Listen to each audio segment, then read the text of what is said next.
નર્મદા જિલ્લામાં વડાપ્રધાનના કાર્યક્રમના હિસાબને લઈને શરૂ થયેલો વિવાદ હવે ચરમસીમાએ પહોંચ્યો છે। મહત્વનું છે કે ભરૂચના સાંસદ મનસુખ વસાવા અને ડેડિયાપાડાના ધારાસભ્ય ચૈતર વસાવા વચ્ચેના આક્ષેપ અને પ્રત્યાક્ષેપોને નર્મદાના રાજકારણમાં ખળબળાહટ મચાવી દીધો છે। સાંસદ મનસુખ વસાવાએ ધારાસભ્ય ચૈતર વસાવા પર 75 લાખ રૂપિયાનો તોડ કરવાનો ગંભીર આરોપ લગાવ્યો છે। ચૈતર વસાવા જિલ્લા કલેક્ટર પાસે જઈ અને સીધો સવાલ કરતા કલેક્ટરે આરોપ ફગાવ્યા હતા। હવે કલેક્ટરના વલણને લઈને રોષે ભરાયેલા સાંસદ મનસુખ વસાવાએ કહ્યું છે કે હું સાચો છું, સરકાર ખોટા લોકોને બચાવવા માંગે છે, જો મને ન્યાય નહીં મળે તો હું બીજેપી છોડી દઈશ।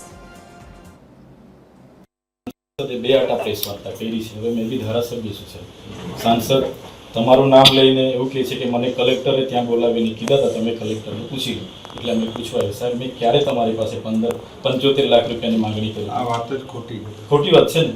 ઇજનેરે કબૂલ કર્યું છે, બધા લોકોની હાજરીમાં, કલેક્ટરની હાજરીમાં કબૂલ કર્યું છે, કલેક્ટર પાસે રેકોર્ડિંગ પર છે, કલેક્ટર પાસે આ મોદીનું રેકોર્ડિંગ પર છે, પણ કલેક્ટર કેમ આજે આ વાતને છુપાવે છે એ મારા માટેનો મોટો પ્રશ્ન છે। કાં તો કોકનો કોક બધાની મિલીભગત છે કે શું? કલેક્ટરે જ્યારે મને ને જિલ્લા પ્રમુખને સામેથી કીધું કે આ અમારી પાસે આ પ્રકારના અમારા અધિકારી પાસે પૈસા માંગે છે, ત્યારે મેં કીધું ના, એક પણ પૈસો નથી આપવાનો, કારણ કે એમને ટેવ પડી ગઈ છે। હું સાચો છું કે કલેક્ટર સાચો કે ચૈતર વસાવા સાચો છે એ સરકાર નક્કી કરશે। આ મામલો સરકાર પાસે હું લઈ જઈશ, અને સરકાર જો મારી સાથે ન્યાય કરે તો ભારતીય જનતા પાર્ટી છોડી દઈશ।